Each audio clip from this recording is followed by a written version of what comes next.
Welcome to EduCon. This is Imam with you. In this video, we'll learn about the flower. Flower is the reproductive unit in the angiosperms. It is meant for sexual reproduction. A typical flower has 4 different kinds of holes arranged successively on the swollen end of the stalk or pedicel called as thalamus or receptacle. So, flower is reproductive unit and is meant for sexual reproduction, which contains 4 different kinds of holes arranged successively on the stalk or pedicel. The 4 different kinds of parts are called calyx, corolla, androecium and gynoecium. Calyx and corolla are accessory organs, whereas androecium and gynoecium are reproductive organs. In some flowers like lily, the calyx and corolla, they are not distinct, like they appear to be same and termed as perianth. So what is perianth here? Calyx and corolla are not distinct because they are not differentiated in form. When a flower has both androecium and gynoecium, it is bisexual, means both male and female reproductive organs, if they are present in the same flower, then the flower is called as bisexual flower, whereas the flower having either only stamens or only carpels is termed as unisexual flower. We have symmetry in flowers also. Some flowers may be actinomorphic or zygomorphic. Actinomorphic means radial symmetry, whereas zygomorphic means bilateral symmetry. What is actinomorphic here? When a flower can be divided into 2 equal radial halves, remember this, 2 equal radial halves in any radial plane passing through the center, it is said to be actinomorphic. So we have examples here: mustard, datura and chili. So these 3 examples are for actinomorphic flowers.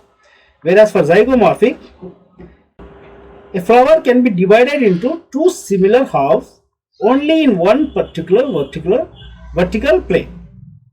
Okay, in one particular vertical plane is termed as zygomorphic flower. You can see these flowers in pea, gulmohar, bean and cassia.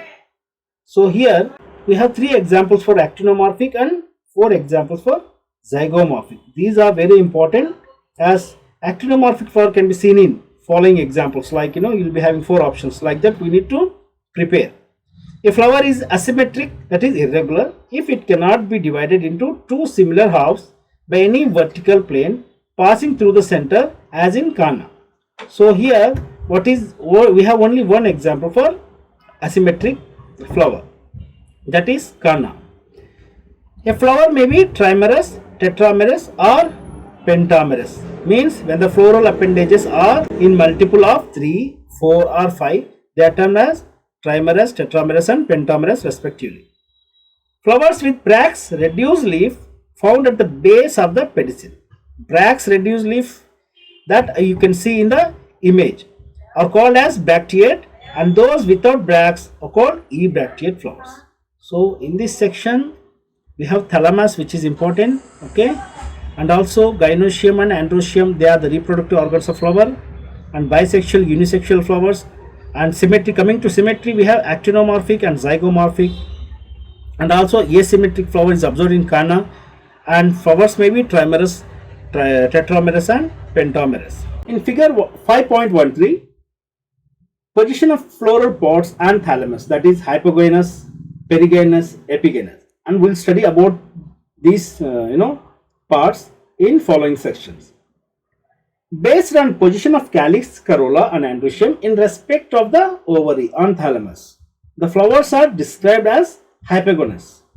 So here how they are described is important. How they are described? Based on the position of calyx, corolla, androecium. These 3 in respect of the ovary. This you can expect in choose the correct statement type of questions also. So in respect of ovary on thalamus, the flowers are described as hypogynous, perigynous and epigynous. In the hypogynous flower, the gynoecium occupies the highest position while the other parts are situated below it. Gynoecium means female reproductive organ. The ovary in such flower is said to be superior because it is in highest position. These type of flowers can be observed in mustard, China rose and brinjal. These three examples are very important here in this sentence. If gynoecium is situated in the center and other parts of the flower are located on the rim of the thalamus almost at the same level, it is called perigynous. So here the ovary is said to be half inferior because in the middle you can observe these perigynous flowers in plum, rose, peach, etc. So these three examples for perigynous, and we have another three examples for hypogynous, which is where the ovary is superior. So ovary is superior in hypogynous. Remember, these are the important points. And coming to perigynous, ovary is half superior, half inferior. Coming to epigynous flowers, the margin of thalamus grows upward, enclosing the ovary completely and getting fused with it. The other parts of the flower arise above the ovary. Here the ovary is said to be inferior, as in flowers of guava and cucumber and the ray florets of sunflower. So epigynous flowers are seen in guava, cucumber and ray florets of sunflower. Coming to parts of a flower, each flower normally has 4 floral holes, that is calyx, corolla, androecium, gynoecium, which we have studied before.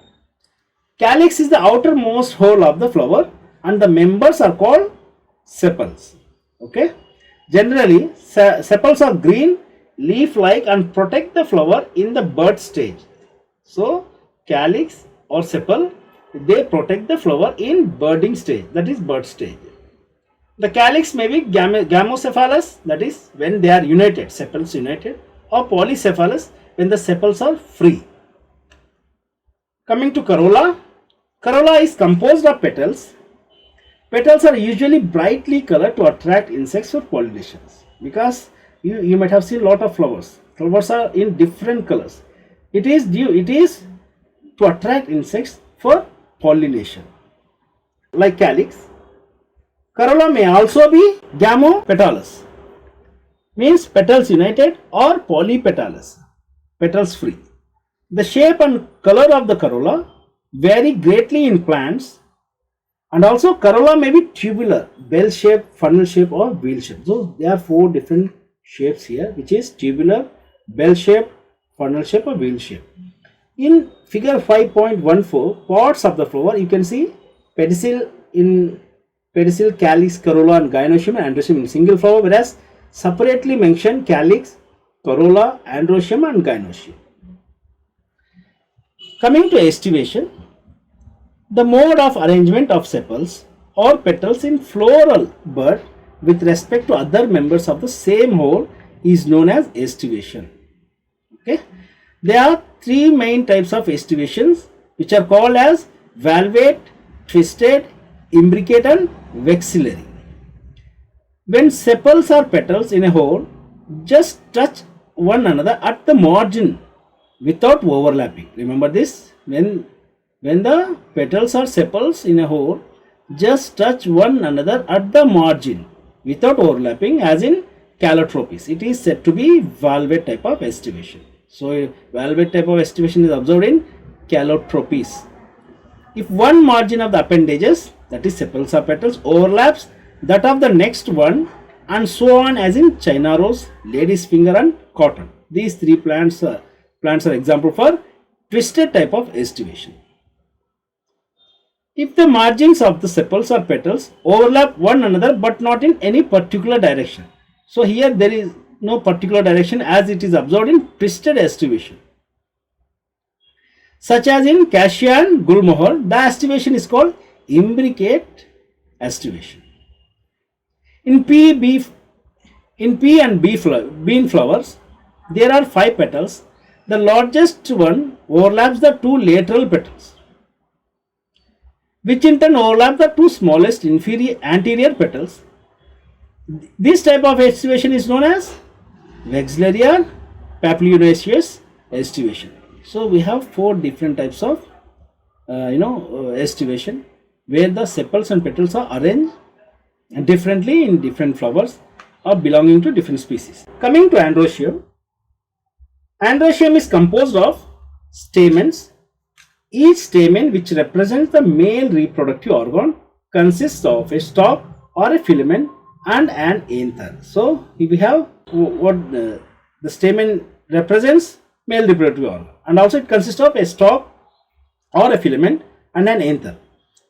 Each anther is usually bilobed in structure, and each lobe has two chambers, that is the pollen sacs. The pollen grains are produced in pollen sacs. This is very important. A sterile stamen is called staminode. Okay.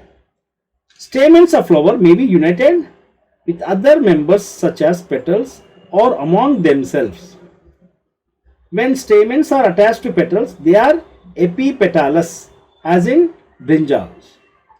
While epiphyllous means when the stamens attached to perianth, as in the flowers of lily. So epiphyllous stamens are observed in lily, whereas epipetalous is in brinjal. Stamens in a flower may either remain free or may be united in various degrees. The stamens may be united into one bunch or one bundle, monoadelphous, as in China rose. So, if the stamens are united into one bunch or one bundle, then it is called monoadelphous, which is seen in China rose, or two bundles, which is observed in pea, is called as diadelphous, or into more than two bundles, polyadelphous, which is observed in citrus. There may be a variation in length of the filament within a flower, as in salvia and mustard. So what is this? There may be variation in the length of filaments within a flower, okay, which is observed in salvia and mustard. This is very important line. Underline this when you are reading NCERT book. Coming to gynoecium. Gynoecium is the female reproductive part of the flower and is made up of one or more carpel. A carpel consists of three parts, namely stigma, style and ovary. Ovary is the enlarged basal part, which is present in the bottom of the flower, on which lies the elongate tube-like structure called style. The style connects the ovary to the stigma, which is present in the top. The stigma is usually at the tip of the style and is the receptive surface for pollen grains. Stigma is the part from where the pollen grains come into contact with the gynoecium. So through pollen grains or pollen, they will enter through stigma into the ovary. Each ovary bears one or more ovules attached to a flattened cushion-like placenta. So ovules are attached to flattened cushion-like placenta. When more than one carpel is present, they may be free, as in lotus and rose, and are called apocarpus. Okay, when more than one carpel is present, they may be free and are called apocarpus. They are termed syncarpus when the carpels are fused, which is found in mustard and tomato. So syncarpus ovary is found in mustard and tomato. It's a very important line. After fertilization, the ovules develop into seeds and the ovary matures into fruit. Coming to placentation, the arrangement of ovules within the ovary is known as placentation. Placentations are of different types, namely marginal, axial, parietal, basal, central and free center. There are 6 different types of placentation observed in plants. In marginal placentation, the placenta forms a ridge along the ventral suture of the ovary and the ovules are borne on this ridge, forming 2 rows. So marginal placentation is seen in P. So very important, and you should underline this complete sentence. From the placenta forms a ridge along the ventral suture of the ovary. Okay. When the placenta is axial and the ovules are attached to it in a multilocular ovary, the placentation is said to be axial. Okay, which is axial type of placentation is observed in China rose, tomato and lemon. These 3 examples you should remember. In parietal placentation, the ovules develop on the inner wall of the ovary or on peripheral part. Okay, in parietal placentation, The ovules develop on the inner wall of the ovary or on peripheral part. Ovary is one chambered, but it becomes two chambered due to the formation of false septum. So false septum is seen in parietal placentation. Then parietal placentation is seen in mustard and argemone. Okay, these two examples are very important. All examples which are coming in different sections are very important, because based on the examples you will receive the questions in it. When the ovules are born on central axis and septa are absent, as in dianthus and primrose, the placentation is called free central placentation. So when ovules are born on central axis and septa are absent completely, as in which is found in dianthus and primrose, the placentation is called as free central placentation. In basal placentation, the placenta develops at the base of the ovary and a single ovule is attached to it, which is in sunflower and marigold. And after listening to the video, kindly go through your NCERT book, read it again, remember all the examples given in the NCERT books, understand the different terms properly by seeing the images provided in the video, and practice previous NEET question from each section. It is available on net, so you can practice by yourself, and also do visit educon.in for more practice tests available. And please subscribe to my channel. Thank you.